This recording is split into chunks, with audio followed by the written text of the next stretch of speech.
நல்லது பண்றதுக்கு அரசியலுக்கு வாங்கடா, கொள்ளை அடிக்கிறது கொலை பண்றதுக்கு அரசியலுக்கு. இந்த படத்தின் எல்லா நெகட்டிவும் எல்லா ரைட்ஸும் ப்ரொடியூசர்கிட்ட தான் இருக்குதுங்க. இன்னொரு ஆள்கிட்ட இருக்குது. இந்த ஹோல் பிக்சர் யார்கிட்ட இருக்குதுன்னா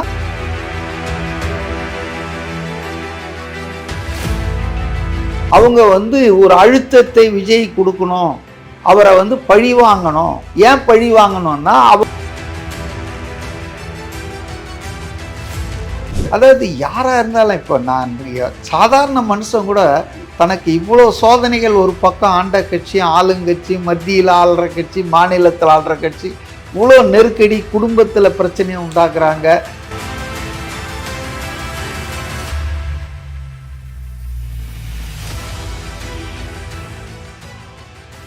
வணக்கம் திரு சி.கே. மரி. வணக்கம் சார். சார், இப்போது 2026 எலெக்ஷன் தேர்தல் திருவிழாவினுடைய எட்ஜுக்கு வந்துட்டோம். மற்ற அரசியல் தலைவர்களுடைய பிரச்சாரத்தையும் குறிப்பாக தாவேக தலைவருடைய பிரச்சாரத்தையும் எப்படி வேறுபடுத்தி பார்க்குறீங்க? தேர்தல் திருவிழா இல்லை, ஜனநாயக திருவிழா. தேர்தல் என்பது ஜனநாயகத்தின் திருவிழா. அதாவது பிரச்சாரம் என்பதுங்க, மற்ற தலைவர்கள்லாம் மாமூலான பிரச்சாரம் தான் பண்ணுறாங்க. அதாவது அவங்க ஒரு டூர் ப்ரோக்ராம் போட்டுக்கிட்டு எல்லா இடத்துலையும் சுற்றிட்டு வர்றது, அங்கே மார்னிங் வாக் போகிறது, வடை சுடுறது, அது மாதிரி பல கேளிக்கைகள் தமாஷ்லாம் பண்ணிட்டு, மெட்ரோவில் இன்னைக்கு கூட முதல்வர் திடீர்னு மெட்ரோவில் பயணிச்சிருக்காரு. ஸோ இதெல்லாம் மாமூலான வேடிக்கைகள் தாங்க. தேர்தல் பிரச்சாரம் என்பது மக்களை சந்தித்து உங்கள் ஆளுங்கட்சினா ஆட்சியினுடைய சாதனைகள், அச்சீவ்மெண்ட்ஸை சொல்லணும். 5 வருஷம் என்ன பண்ணியிருக்கோம், திரும்ப ஆட்சிக்கு வந்தால் என்ன செய்ய போகிறோன்றதை சொல்லணும். எதிர்கட்சியாக இருந்தால் ஆளுங்கட்சி எவ்வளோ தப்பு பண்ணியிருக்கு, நிர்வாகம் எப்படி சீரழிஞ்சிருக்கு, சட்டம் ஒழுங்கு எப்படி கெட்டிருக்கு, ஊழல் எப்படி மலிஞ்சிருக்கு, இப்படின்னு சொல்லணும். ஆனால் இன்றைக்கி அதிமுக எதிர்கட்சி அது பாட்டுன்னு அது தன் வழக்கமான பாணியில் தான் அது பண்ணிகிட்ருக்கு. திமுக விளம்பரத்தை நம்பி ஆட்சிக்கு வந்துடலான்னு நினச்சிக்கிட்டு, நீங்கள் பார்த்தீங்கன்னா கடந்த 1 வருஷமாக அவங்க விளம்பரம் பண்ணுறாங்க. அரசாங்க பணம் பல ஆயிரம் கோடியை வீணடிச்சிருக்காங்க. இந்த 2ல் மாறுபட்டு சீமான் அவர் தனியாக தனிமையில் இனிமை கண்டுகிட்ருக்காரு. அவர் தனியாக போயிட்டுருக்காரு. அவரை விடுங்க, அவர் ஒரு பக்கம் ஓரமாக போயிட்டுருக்காரு. விஜயனுடைய தாவேக தலைவர் விஜயனுடைய பிரச்சாரம் என்பது முற்றிலும் மாறுபட்டதாக, வேறுபட்டதாக இருக்குது. எஸ்டாப்ளிஷ்டு பார்ட்டி, நாம் இதுவரையில் பார்த்த அரசியல் கட்சிகளுடைய அந்த மாமூலான வாடிக்கையான வேடிக்கையான பிரச்சாரம் பற்றி வேறுபட்டிருக்கு. 2வது அந்த எக்ஸிஸ்டிங் பார்ட்டி ஆளுங்கட்சி ஆண்ட கட்சிக்கெல்லாம் ஆட்கள் பணம் செலவழித்து திரட்டப்படுகின்றனர். எல்லாரையும் ஆர்கனைஸ்டு க்ரௌடு தான் அது. பெரும்பகுதி பொதுமக்கள் கிடையாதுங்க. அது எல்லாமே கட்சிக்காரர்கள், கட்சி நிர்வாகிகள் தாங்க. பட் விஜய்க்கு அன்ஆர்கனைஸ்டாக ஆட்கள் வராங்க, தன்னெழுச்சியாக மக்கள் வராங்க. 2வது அதில் வர்றவங்க எல்லாம் தாவேக ஆதரவாளர்கள்னோ கட்சிக்காரர்கள்னோ சொல்ல முடியாது. ஒரு பெரிய அளவு பர்சன்டேஜ் பொதுமக்கள் வராங்க, காமன் பீப்புள் வராங்க, கேட்குறாங்க, பார்க்குறாங்க. ஸோ அதனால் அவருடைய பேச்சு என்பது வழக்கமாக நீட்டி முழக்கி எல்லாம் இல்லாமல் ரொம்ப ப்ரீஃபாக, அவர் அதிகமாக பேசினா ஒரு 20 நிமிஷம் 25 நிமிஷம் தான் அதிகமாகவே பேசியிருப்பார். ஸோ அட் டைம்ஸ் 10 நிமிஷம் தான் பேசுகிறாரு. To the point. அவரை பொறுத்தவரையில் பேச்சை குறைத்து செயலில் அதிகப்படுத்தணுன்ற ஒரு எண்ணம் கொண்டவர். சில இடங்களில் எமோஷனலாகவும் ஆயிடுறாரு. அது அவர் ஒரு கலைஞர் இல்லையா? எப்பவுமே கலைஞர்கள் எமோஷன்ஸ்லேயே எக்ஸ்பிரஷன் பண்ணிட்டு இருக்கிறவங்க ஈஸிலி எமோஷனல் ஆகிடுவாங்க. அது வாடிக்கை தான். கலைஞர்களாக இருக்கிற எந்த நடிகர்கள் யாராக இருந்தாலும், அது கமல்ஹாசனாக இருந்தாலும் சரி, அல்லது எம்ஜிஆர், ஜெயலலிதா, யாராக இருந்தாலும் அவங்களுக்கு அந்த நடிப்பு துறையில் இருக்கிறதால எமோஷன் ஈஸியாக வந்துடும். ஸோ அதனால் அவர் சில நேரங்களில் நேற்று கூட தூத்துக்குடியில் கண் கலங்கினார். அதாவது யாராக இருந்தாலும், இப்போ நான் கலைஞர்னு இல்லைங்க, சாதாரண மனுஷன் கூட தனக்கு இவ்வளோ சோதனைகள், ஒரு பக்கம் ஆண்ட கட்சி, ஆளுங்கட்சி, மத்தியில் ஆள்ற கட்சி, மாநிலத்தில் ஆள்ற கட்சி, இவ்வளோ நெருக்கடி, குடும்பத்தில் பிரச்சனையை உண்டாக்குறாங்க, கூட இருந்தவங்களை வச்சு பிரச்சனையை உண்டாக்குறாங்கன்னு போது மக்கள் இவ்வளோ எல்லாத்தையும் உதறிட்டு இதை பற்றி இந்த அவதூறு பிரச்சாரத்தெல்லாம் ஒதுக்கி தள்ளிட்டு நம்மளை ஆதரிக்கிறாங்களே, நமக்கு இவ்வளோன்னு அப்போ யாராக இருந்தாலும் மெல்ட் ஆகிடுவாங்கல்ல, மனம் நெகிழ்ந்துடும் இல்லை. அப்போ மனம் நெகிழ்ந்தால் கண்டிப்பாக கண்ணில் தண்ணி வரதான் செய்யும். ஸோ அது எல்லா மனிதர்களுக்கும் உள்ள இதுதான். ஸோ விஜயனுடைய பிரச்சாரம் ஒரு ஃப்ரெஷ் ப்ரீஸ் மாதிரி இருக்குங்க, புதிய ஒரு காற்று அப்படி தென்றல் வந்தால் அந்த மாதிரி இருக்கு. மற்ற கட்சிகள் வந்து இதை சேத்தவாரி இறைக்கிறது, அதாவது பிரச்சாரத்திலே பாருங்க, உதயநிதி வந்து சசிகலா காலுங்கீழ பூந்து வந்தவருன்னு, அப்புறம் தவழ்ந்த பாடின்னு, ஆமா அப்படின்னு வர, இவர் உடனே வந்து பால்டாயில் பாபு, இவர் எதுக்கு பால்டாயில் குடிச்சாரு, அப்புறம் நடிகை காலுக்கு லைக் ராத்திரி 12 மணிக்கு ஆபாசமா இருக்கு, அருவருக்கு தக்க அளவு இருக்கு. அவங்க நான் தான் சொன்னேனே, ஆட்சியில இருந்தவங்க இருக்கிறவங்க அவங்க சாதனைகளை சொல்லணும், என்ன செய்ய போறோம்னு சொல்லணும். அதை விட்டுட்டு வந்து தனிநபர். ஆனா என்ன சொல்றாங்க, எடப்பாடி எடப்பாடி ஒன்றும் துவக்கலைங்க, இந்த துவக்கினது வந்து திமுக தான். திமுக வந்து இந்த கட்சி இன்னைக்கு வந்து எடப்பாடி இல்லை, எம்ஜிஆரை எவ்வளோ கேவலமாக பேசியிருக்காங்க. நடிகர் நாடாளலாமான்னு கேட்டுட்டு இருந்தாங்க. அவர் ஆட்சியில் வந்து உக்காந்த பிறகு கூட முரசொலியில் நடிகர் கட்சின்னு தான் எழுதிட்டு இருந்தாங்க. ஸோ அதனால வந்துங்க, காமராஜர் இன்னைக்கு பெருசாக பேசுகிறாங்களே, அந்த காமராஜரை வந்து கருணாநிதி முரசொலியில் போட்ட கார்ட்டூன்கள் கேவலமாக பேசியிருக்காங்க. அதாவது வந்துங்க, அவருக்கு ஆங்கிலம் தெரியாதுன்னு, அவர் கட்டை பிரம்மச்சாரி, முட்டாள், அப்படி இப்படின்லாம் பேசியிருக்காங்க. அதனால திமுக ஏதோ மிகப்பெரிய கட்சி மாதிரியும், அது ஒரு ஒழுக்கமான கட்சி மாதிரியும் எங்களை இப்படி சொல்லிட்டாங்க. முதல்வர் பதவி வகித்தவர் தானே எம்ஜிஆர், காமராஜர், எடப்பாடி, அவங்களெல்லாம் நீங்கள் விட்டு வச்சிங்களா? ரெண்டாவது உதயநிதி வயசு என்னங்க, அவன் அனுபவம் என்னங்க? Is a child compare to Edappadi, compare to others. அப்படி இருக்கும்போது ஒரு வயசுக்காரன் மரியாதை கொடுக்கணும். அப்போ அவர் திருப்பி அடிச்சா மட்டும் ஐயோ கொரோனால இவர் போயிருக்கணும்னு சொல்றாங்கன்னா, அவர் நேற்று விளக்கம் கொடுக்குறாரு. வந்து சிஎம் வந்து தனிப்பட்ட முறையிலே சொல்லிட்டாரு, இந்த கை வந்து பல நலத்திட்டங்களை செஞ்ச கை, இந்த கை வந்து மண்ணுக்குள்ள போகணும் அப்படின்ற மாதிரி சொல்றாரு. நான் அதுக்கப்புறம் நிறைய விஷயங்களை சொன்னார். இதெல்லாம் வந்துங்க சும்மா அந்த அனுதாபம் தேடுற முயற்சிங்க. நான் செத்தாலும் மண்ணில் மறைந்தாலும் இதெல்லாம் பாருங்க, இதெல்லாம் அவரை பத்தி நம்ம ஒன்றும் அவர் அரசியல்ல வந்து ரொம்ப சோதனையெல்லாம் தாண்டி தான் வந்திருக்காரு சொல்ல. ஆனா அவரெல்லாம் என்ன மாதிரிலாம் பேசியிருக்காரு. எடப்பாடி எதிர்கட்சி தலைவராக இருக்கும்போது ஜெயலலிதாவை எப்படிலாம் பேசியிருக்காங்க, பெண் என்றும் பார்க்காமல்.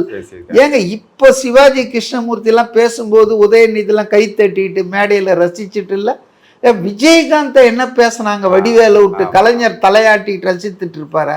விஜயகாந்த் வந்து குடிகாரன்னு சொல்லிட்டு அதனால தனிநபர் பிரச்சாரம், தனிநபரை கொச்சைப்படுத்துறதுல திமுகவை மிஞ்சிறதுக்கு உலகத்திலே எந்த கட்சியும் கிடையாதுங்க. கேரக்டர் அசாசினேட் பண்ணுவாங்க. ஆனால் கண்ணாடி வீட்டில் இருந்துக்கிட்டு அவங்கெல்லாம் கல் எறிகிறாங்க. அவங்க மேலே திருப்பி ஒரு கல்லை தான் எடப்பாடி போட்டார், அதுக்கே பதறாங்க. அங்கிள் ஸ்டாலின் அங்கிள்னு சொன்னாராம் விஜய், அங்கிள்னு சொல்லிட்டாரு, அங்கிள் சொல்லிட்டாரு. என்னையா நீங்கள் என்னெல்லாம் பேசியிருக்கீங்க ஒரு முதலமைச்சரை, இல்லை விஜயை நீங்கள் என்னெல்லாம் பேசியிருக்கீங்க. அங்கிள்னா என்ன, நேரு மாமான்னு தான் எல்லாரும் கொண்டாடினாங்க. அங்கிள் நேருன்னு தான் சொன்னாங்க. அங்கிள்ன்றது என்ன அன்பார்லிமெண்ட்ரி வேடா, அவதூறான வார்த்தையா? ஏன் உங்களால் சகிச்சு நீங்க அப்பான்றீங்க? நீ எப்போ அப்பா ஆன எல்லாருக்கும் தமிழ்நாட்டில்? நான் அப்பா மாதிரி எல்லான்றிய. அண்ணா, அப்பா, உடன்பிறப்பு, இதெல்லாம் வந்து தமிழ்நாட்டில் வந்து உறவு முறை சொல்லி பேசுறது, தம்பி வா தலைமை இதெல்லாம் சகஜம். அவரு நல்ல வேலை புத்திசாலித்தனமா மாமான்னு சொல்ல, ஆங்கிலத்துல அங்கிள்னாரு, இதே தமிழ்ல மாமான்னு சொல்லி இருந்தா ஸ்டாலின் என்ன ஆயிருப்பாரு, திமுகவினர் என்ன ஆயிருப்பாங்க தெரியாது. அதனால கடைசியா வந்து நெல்லையில பேசும்போது திரு விஜய் அவர்கள் சொல்றாரு, இது 50 வருடத்திற்கு ஒரு முறை வருகின்ற தேர்தலை போன்ற மிக முக்கியமான தேர்தல், ஒரு உணர்ச்சிகரமான தேர்தல். அவர் தன்னை எம்ஜிஆர்ன்ற மாதிரியான ஒரு இதுக்குள்ள போர்ட்ரேட் பண்ணி சொல்றாரா, இது எதை மையப்படுத்தி இந்த மாதிரியான ஒரு ஸ்டேட்மெண்ட்? ஏங்க நம்ம வந்து ஒத்துக்கிறோமோ இல்லையோ, எம்ஜிஆருக்கு அடுத்தபடி மக்களின் பேராதரவை பெற்றவர், திமுகவை துணிச்சலோடு எதிர்கொள்பவர், எதிர்ப்பவர், திமுகவை ஒரு தீய சக்தி என்று மக்கள் முன்னால் அம்பலப்படுத்துறவரு. அந்த சொல்ல முதல்ல அவர் தானேங்க. அதனால எம்ஜிஆர் வந்து அவர் காலத்தில் அவர் பெரிய தலைவர், மக்கள் தலைவர், மக்களால் மிகவும் நேசிக்கப்பட்ட தலைவர். அவர் காலத்தில் எம்ஜிஆர் அன்பேரலல்டு லீடர், ஓகே. ஈடு இணையற்ற தலைவர். அதே போல் இந்த தற்காலத்தில் நிகழ்காலத்தில் விஜய் வந்து ஒரு மக்களால், தூத்துக்குடியில் பார்த்தீங்கல்ல அந்த ரோட் ஷோ 2.5 கிலோமீட்டர் என்னவோ, பார்த்தாலே யாராக இருந்தாலும் மலைப்பாயிடுவாங்க. மலைப்பாயிடு அவ்வளோ மக்கள் க்ரௌடு. ஆனால் திரும்ப வந்து இதில் இங்கே எல்லாருக்கும் ஒரு பேசு பொருளாக மாற்றுற விஷயங்கள், இளைஞர்கள் கொஞ்சம் கூட கட்டுக்கடங்காமல் திரும்பவும் அந்த வண்டியில் விழுறது, இது அடுத்தடுத்து வந்துட்டே இருக்கு. நான் என்ன சொல்கிறேன்னாங்க, அவங்க வந்து 2.5 வருஷம் கட்சி குழந்தை நீ இதை செய்யாதன்னா அதை தான் போய் செய்யும். அப்போ அதுக்காக அதை அடிக்க முடியுமா? அதனால் 75 வருஷ கட்சி இருக்கா மாதிரி, 52 வருஷ கட்சி இருக்கிற மாதிரி 2.5 வருஷம் கட்சி இருக்கணும்னு நினைக்கிறது நம்ம மடத்தனம். இதெல்லாம் நம்ம பிள்ளைங்க அப்படித்தானே வளர்ந்துருக்காங்க. ரெண்டாவது என்னன்னா, இளைஞர்கள் வந்து துணிச்சல் மிக்கவர், ஓடுற பாம்பை பிடிக்கும் குழந்தை. அப்ப இந்த கட்சிகள்ல இருக்கிறவங்க எல்லாம் பெரும்பாலும் வயதில் மூத்தவர்கள், அனுபவம் வாய்ந்தவங்க. அவங்க வந்து ஓரளவுக்கு அரசியல்ல களம் கண்டவங்க. பட்டு இப்போதான் ஃபஸ்ட்டு தேர்தலையே இவங்க பார்க்குறாங்க. ரெண்டாவது, விஜய் வந்து ஒரு சூப்பர் ஸ்டாராக இருந்தவர், ஒரு சினிமாவில் ரொம்ப பாப்புலர் லீடர், இது பாப்புலர் ஆக்டராக இருந்தவர். இப்போ அவர் வந்து வரும்போது கொஞ்சம் உணர்ச்சி வசப்படுறாங்கல்ல, நம்ம பிடிச்சவர், நமக்கு ரொம்ப விரும்பினவர் வராருன்னு போது, அதனால் கொஞ்சம் எக்ஸசஸ் இருக்க தான் செய்யுது. அது படிப்படியாக எல்லாம் காலப்போக்கில் மாறிடும் தான் நான் நினைக்கிறேன். உடனே அதை பூதாகாரமாக்கி அவரை பின்தொடர்ந்து 2 பேர் விழுந்துட்டான். ஏன் திமுக ஈரோட்டில் ஒரு மாநாடு நடத்தினாங்க, அதுக்கு போனதுக்கு வழியில் ஒருத்தர் ஹார்ட் அட்டாக்ல இறந்துட்டாரு. இப்போ இதெல்லாம் ஒரு இதுக்கும் அந்த கட்சிக்கும் ஏதாவது சம்பந்தம் இருக்கா? அந்த தலைவர் தான் வாங்க எல்லாரும் பின்னால வாங்க, சம்பந்தம் இல்லை. அவர் சொல்லவும் சொல்லிட்டாரு, என்னை பின்தொடர்ந்து ஓப்பனா அவங்க ஸ்டேட்மெண்ட் விடுறாங்க. நாளைக்கு காரைக்குடி, நீ காரைக்குடின்னு நேத்து போட்டாங்க, யாரும் அவரை பின்தொடர வேண்டாம். இது தாண்டி நடக்குது. அது காரணம் ஆர்வ கோளாறுங்க, சின்ன பசங்கங்க துள்றானுங்க. ஆனா அதை சொல்லி கொஞ்சம் வழி நெறிமுறைப்படுத்த வேண்டிய பண்ணிட்டு தான் இருக்காங்க. முன்னையை விட இப்போது பரவாயில்ல, அதாவது முன்னையை விட இப்ப பரவாயில்ல. அதாவது ஃபர்ஸ்ட் போனா இருப்பாருங்க, அப்போ மரக்கிளையெல்லாம் ஏறி விழுந்து ஒரே பிரச்சனை. இப்போ அதை விட நல்லா டெவலப் ஆயிருங்க. 4ஆம் வட்டத்துல சரியாவங்க. ஒரு 2-3 வருஷம் அவங்களுக்கும் அனுபவம் போனோம், கொஞ்சம் புதுசா வராரு. அதனால அந்த ஆர்வம் இருக்கு. பட் அதை உடனே கொச்சப்படுத்த கூடாது, தற்கூரிகள், விவரம் இல்லாதவங்க அப்படின்னு. ஓகே, இப்போ ஹாட் டாபிக்கா போயிட்டு இருக்குது ஜனநாயகன் திரைப்படம். அது வெளியே வந்துருச்சு, இணையத்துல வெளியே வந்துருச்சு. ஆமா, அதிகாரப்பூர்வமா வெளியே வரல, திருட்டுத்தனமா வெளியே இருக்குன்னு சொல்லுங்க. வெளியே வந்துருச்சுன்ற வார்த்தையே தப்பு, யாரோ லீக் பண்ணிருக்காங்க. ஏன் அது பட தயாரிப்பு நிறுவனம் செய்யறதுக்கான வாய்ப்பு இல்லையா, இல்ல விஜய் தரப்பு செய்யறதுக்கான வாய்ப்பு கிடையாதா? அதாவது யாரும் கொல்லிக்கட்டை எடுத்து தலையை சொரிஞ்சிக்க மாட்டாங்க. இப்போ அந்த படத்தினுடைய மார்க்கெட் வேல்யூ ஒரு 500 கோடி 600 கோடி இருக்குது. அது வந்து படத்தில் போட்டால் தான், ஈவன் சேட்டலைட்டில் போட்டால் கூட அவ்வளோ பணம் வராது. 100 கோடி 110 கோடி. பணமாக மட்டும்தான் நீங்கள் பார்க்குறீங்களா சார்? ஆமாம் ஆமாம், பணம் தான், பிஸ்னஸ். பணம் தாண்டி பாருங்க, இல்லை நீங்கள் கேள்வி கேட்டீங்க, நான் பதில் சொல்கிறேன். ஆஸ் அன் ஆக்டர் நடித்து கொடுக்குறதோட அவருடைய வேலை முடிஞ்சு போச்சுங்க. சரி, மியூசிக்கு போனார் மலேசியாவில், அது வெளியிட்டாங்க, இசை வெளியீடு, அதோடு முடிஞ்சு போச்சுங்க. இந்த படத்தின் எல்லா நெகட்டிவும் எல்லா ரைட்ஸும் ப்ரொடியூசர்கிட்ட தான் இருக்குதுங்க. ப்ரொடியூசர் இவ்வளோ பணத்தை போட்டிருக்காரு, அவர் இப்போவே வட்டி கட்ட முடியுமேன்னு அவஸ்தப்பட்டுக்கார். ஜனவரி 9க்கு வர வேண்டிய படம் இப்போ ஏப்ரல் 9 போச்சு, பிப்ரவரி மார்ச் ஏப்ரல் 3 மாதம் தள்ளி போயிடுச்சு. அதனால் அமேசான் வாங்கினவங்க கூட திருப்பி பணத்தை கேட்டு வாங்கிட்டான். அந்த இதில் போடுவாங்க இல்லையா, அதெல்லாம் ஓடிடி இதாயிடுச்சு. இப்போ ஃப்ரெஷ்ஷாக தான் இனிமேல் பண்ணணும். இப்படிப்பட்ட சூழலில் ப்ரொடியூசர் வந்து இதை வெளியிடவே வாய்ப்பு இல்லை, 1% கூட வாய்ப்பு இல்லை. ரைட்டா?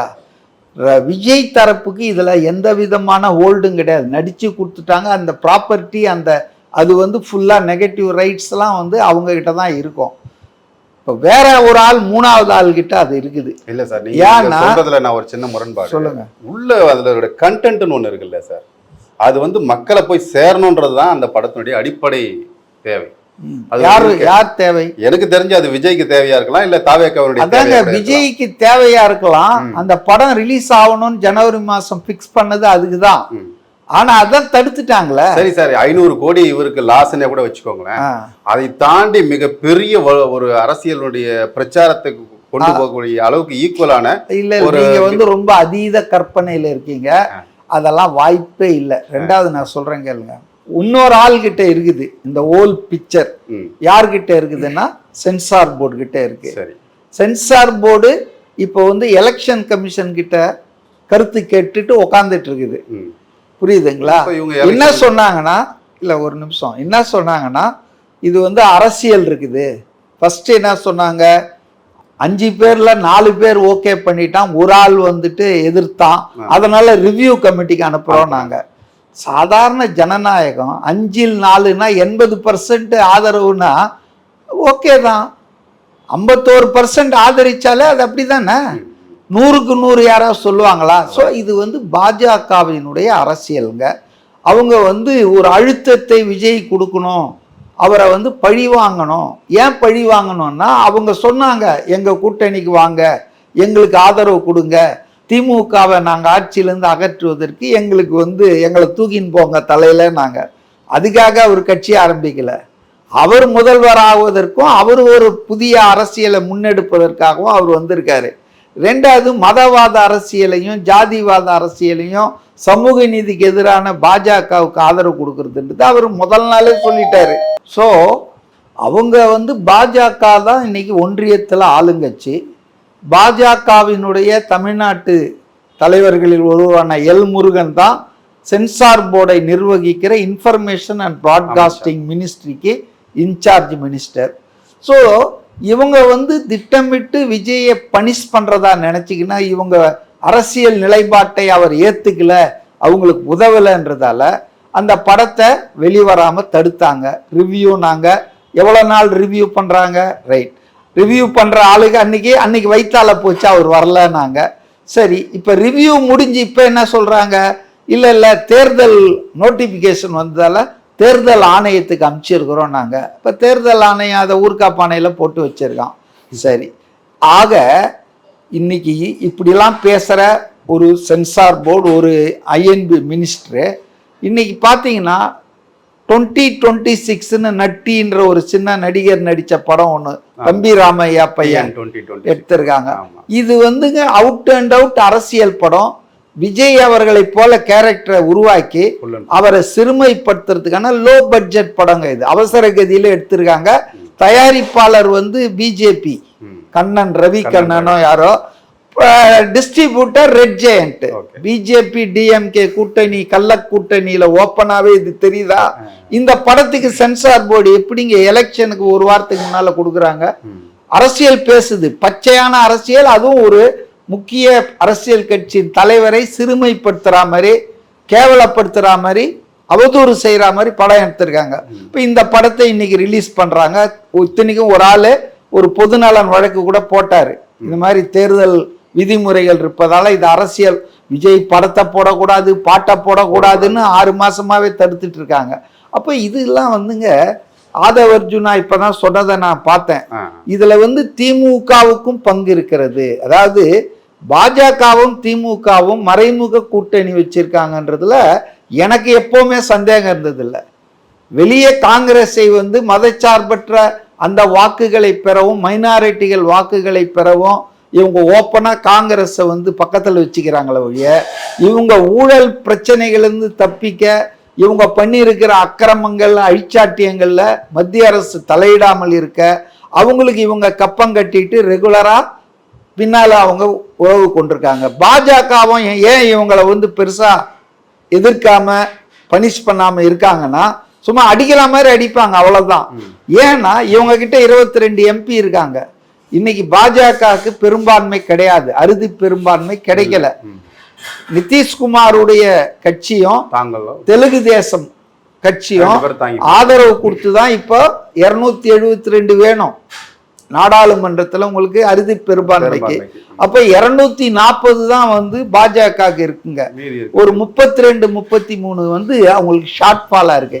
அதை இன்னைக்கு மேனேஜ் பண்றது நிதிஷ்குமாரும் சந்திரபாபுவும். அப்ப இவங்க 2 பேர்ல யாராவது ஒருத்தர் முறுக்கிட்டாங்கன்னா நாளைக்கு வந்து இது ஸ்டெப்னி மாதிரி வச்சிருக்காங்க டிஎம்கேவை. தேவைப்படும். அதனால டிஎம்கேவை அப்படி சும்மா அடிக்கிற மாதிரி அப்படி டான்ஸ் ஆடுவாங்க. இவங்களாம் ஐயோ பாஜக உள்ள வந்துடணும். ஏன் பாஜகவோட கூட்டணி வச்சதே இல்லையா திமுக? 4.5 வருஷம் குஜராத்தில் முஸ்லிம்கள் வெட்டி கொல்லப்பட்ட போது, இனப்படுகொலை நடந்த போது, ஆயிரக்கணக்கான உலகமே கண்டிச்ச போது கருணாநிதி வாயை மூடிட்டு அவங்க மந்திரிங்க 4 பேர் வாஜ்பாய் ஆட்சியில் உட்காந்துட்டு தானே இருந்தாங்க. இவங்க என்ன சிறுபான்மையினருக்கு நாங்கள் தான் பாஜக உள்ள வந்துடும், உள்ள வர வச்சுதே நீங்க தானே தமிழ்நாட்டில். அதனால அதெல்லாம் நம்ம பேசினா வேற மாதிரி ஆயிடும். ஸோ இந்த படத்தை லீக் பண்ணதுல என்னுடைய சந்தேகம், இது பாஜகவினர் தான், இன்ஃபர்மேஷன் பிராட்காஸ்டிங் மினிஸ்டர் தான் இதை வந்து ரிலீஸ் பண்ணி இன்னும் ஃபர்தரா படம் வந்து நாளைக்கு வந்தா கூட ஓடக்கூடாது, அதை எல்லாரும் பாத்துற மாதிரி பண்ணலாம். ஆனா எந்த வித பலனுமே கிடையாது படம் வந்ததால இல்லைங்க. அதெல்லாம் அப்படிலாம் இந்த படத்தை வந்து நெட்ல பார்த்துட்டு ஓட்டு போடுற ஆள்லாம் கிடையாதுங்க. ஆனா நீங்க சொல்ற ஒரு விஷயத்த நான் ஒத்துக்குவேன். இந்த படம் ரிலீஸ் ஆயிருந்ததுன்னா அபிஷியலா விஜய் போக முடியாத குக்கிராமங்கள், தியேட்டர்கள் உள்பட இது பிரச்சாரம் பண்ணி இருக்கும். ஏன்னா இது அரசியல் பேசுற படம். ஆனா தியேட்டர்ல அது ரிலீஸ் ஆகி அபிஷியலா மக்கள் போய் பார்த்து வர்றதுக்கும், அது திருட்டுத்தனமா ரிலீஸ் ஆகி மொபைல்ல பாக்குறதும், இதெல்லாம் மொபைல் பாக்குறதெல்லாம் வந்து சினிமா மொபைல் வச்சிட்டு இருப்பாங்க எல்லாரும், டேட்டா வச்சிட்டு இருக்கிறவங்க அதுல வந்து எல்லாரும் கிடையாதுங்க. அடுத்தது டேட்டாலையும் படத்தை டவுன்லோட் பண்ணி பார்க்குற ஆட்கள் ரொம்ப சின்ன ஃப்ராக்ஷன் தாங்க. அதனால இதெல்லாம் வந்து ரொம்ப அதீத கற்பனை. இதை செஞ்சது வந்து பாஜக தான். இந்த 2026 படத்தை ரிலீஸ் பண்றது ரெட் ஜெயண்ட், ப்ரொடியூசர் பாஜக. ஸோ இவங்க விஜயை வந்து இது பண்றாங்க, அதாவது அவரை நஷ்டத்துக்கு உள்ளாக்கணும், அவர் படத்தை எடுத்த தயாரிப்பாளர் போண்டி ஆகணும், இப்படியெல்லாம் பண்றாங்க. பட் கெடுவான் கேடு நினைப்பான், மக்கள் எல்லாத்தையும் பார்த்துட்டு இருக்காங்க. நிச்சயமா இந்த படம் தேர்தலுக்கு பிறகு வந்து சக்க போடும், அதில் ஒன்றும் சந்தேகமே கிடையாது. காங்கிரஸ் என்ற ஒரு இது சொல்லியிருந்தீங்க, லாஸ்ட் அவர் என்ன சொல்லியிருந்தாருன்னா, உண்மையான காங்கிரஸ் நம்ம கிட்ட தான் இருக்கு அப்படின்னு சொல்லியிருந்தாரு. உண்மையான காங்கிரஸ் அப்படின்னு சொல்றது அவர் எதை இப்போதைக்கு இந்த கூட்டணி வச்சிருக்கிறவங்களை தாண்டி காங்கிரஸை ஆதரிக்கக்கூடிய மக்களை வந்து சொல்றாரா இல்லை எப்படி அது?